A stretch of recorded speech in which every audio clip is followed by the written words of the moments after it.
Já, takk fyrir það. Jú, ég ætla að tala mögulega áhrif landbúnaðar, áhrif af inngöngu ESB á íslenska landbúnað.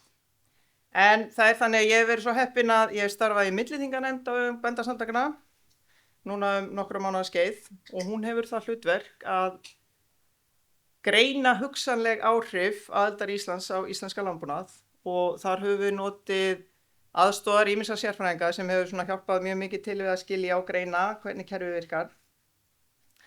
En við einsettum okkur að fara mjög svona hlutlegt í þessa vinnu og tala út frá staðreyndum. Og það er enda verið að leggja lokaðunda skýrslu sem kemur vonandi út á næstu vikum og ég bara hvet ykkur til að fylgjast með því og kynna ykkur innihald hennar þegar það kemur. En ég ætla svona aðeins að tæpa á nokkrum atriðum varðandi þetta málefni. Ég verð á heldur þrengra sviði heldur en hann Bjarni í þessum umfjöllun. En viðfangsefnið er mjög viðamikið þrátt fyrir það og gríðarlega flókið á margan hátt. En til þess að svona ná einhvern veginn utan þetta þá langar mig að varpa fram þessu spurningum hérna, getum við áætlað áhrif af inngöngu Íslands í Evrópusambandið á íslenska landbúnað og að hinu leitinu getum við áætlað áhrifin af því að hefja á ný aðildarviðræður á íslenska landbúnað. En áður við hellum okkur í að fjalla kerfin því auðvitað þurfum við aðeins að spá í kerfin og reyna að skilja þau bara til þess að fá skilninga á þessu efni. Þá langar mig aðeins að koma inn á fjármögnun sameiginlegu landbúnaðarstefnunnar evrópsku og sjóðasambandsins. En aðildarlönd sambandsins greiða framlög til Evrópusambandsins. Við þekkjum þetta og þetta hefur verið í umræðinni. Þeim fjármunum er úthlutað af fjárlögum sambandsins og stór hluti þessara fjármuna er einmitt varið til landbúnaðar eða þessara landbúnaðarstefnu stuðningskerfis Evrópusambandsins. Eða það er svona cirka þriðjungur af fjárlögum sambandsins við fara til landbúnaðar. Framlög Evrópusambandsins er svona rúmt prósent af vergum þjóðtekjum sambandsins og það hefur enda verið rætt það að hækka þessa skattheimtu aðildarlandanna í aðdraganda að nýrri fjármálaáætlun sem að mun taka gildi árið 2028. Og það hefur reynda líka verið rætt það að lækka stuðning til landbúnaðar innan sambandsins. En framlag hvers aðildarríkis er síðan ákvarðað út frá vergum þjóðartekjum á mann. Það er að segja ríkari löndin borga meira. En það sem er að Ísland er ríkt land, þá eru líkur á því að við erum nettó greiðendur til sambandsins og ef við farið þangað inn, það er að segja að fjármunir sem eru greiddir inn í sambandi kæmu ekki allir tilbaka í framlögum, eins og til dæmis til landbúnaðar. Og þetta liggur fyrir. Finnar og Svíar hafa svo fengið sérstaka heimild til að styðja sinn landbúnað aukalega. Og það er þá bara á þeim svæðum sem liggja norðar við 60.000 ára breytingaráðu. Þeir fá sér leyfi til að styðja aukalega sinn landbúnað en það verður að vera alveg innan ramma þess sem að Evrópusambandið setur og þrátt fyrir þetta hefur landbúnaður í Finnlandi gefið eftir að þau fóru inn í sambandið og svona rétt til að árétta það að þá féll afurðaverð til bænda 40% við inngöngu en matvælaverð til finnskra neytenda lækkaði svona cirka 11%. Og í samhengi við fjármálin þá verði ég líka að nefna svokallaða seiglu- og samheldnissjóði. En stór partur af fjárlögum Evrópusambandsins fara líka í þessi samfélagslegu verkefni. Og stærstu styrkir ESB til innviða, svo sem vegagerðar og samgönguverkefna, eru fjármagnaðar á þessum hluta, á svokölluðum samheldnissjóði. Og sá sjóður styður verkefni þar sem þjóðartekjur á mann eru undir 90% af meðaltali ESB.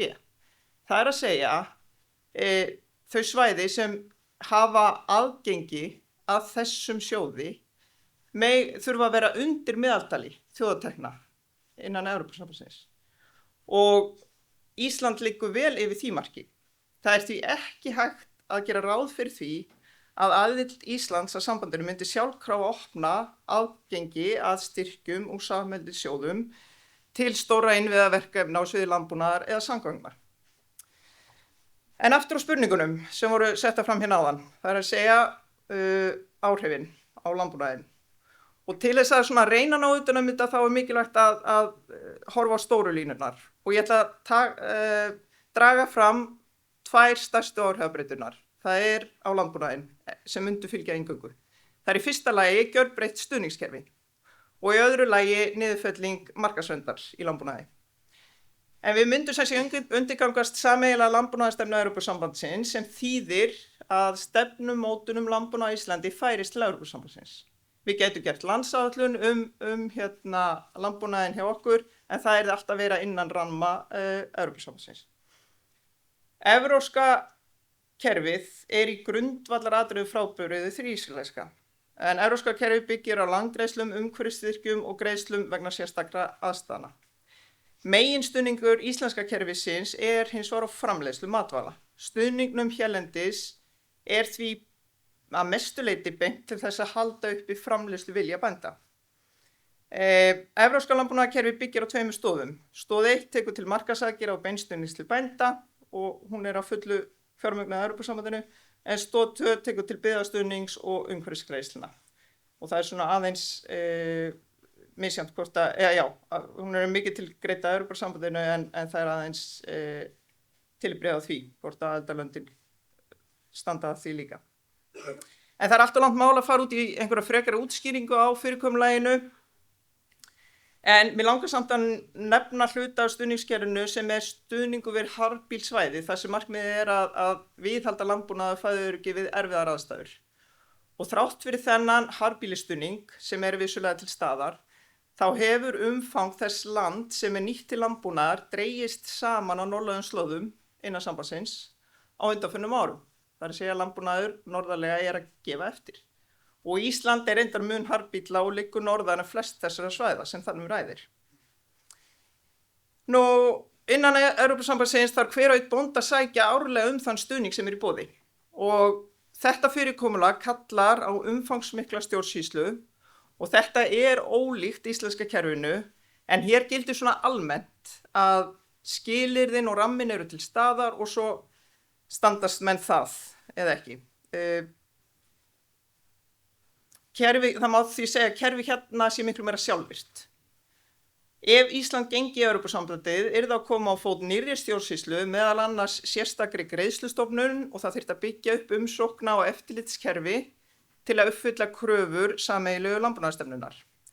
Og til að reyna að áætla hve mikið við þurfum að bæta í stjórnsýslu á þessu sviði getum við horft til Kýpur. En á Kýpur landbúnaðarland og umfang landbúnaðarland svona á pari við ræktutún á Íslandi. Það að segja hektarafjöldi landbúnaðarlands á Kýpur svona svipað á hektarafjöldi túna á Íslandi.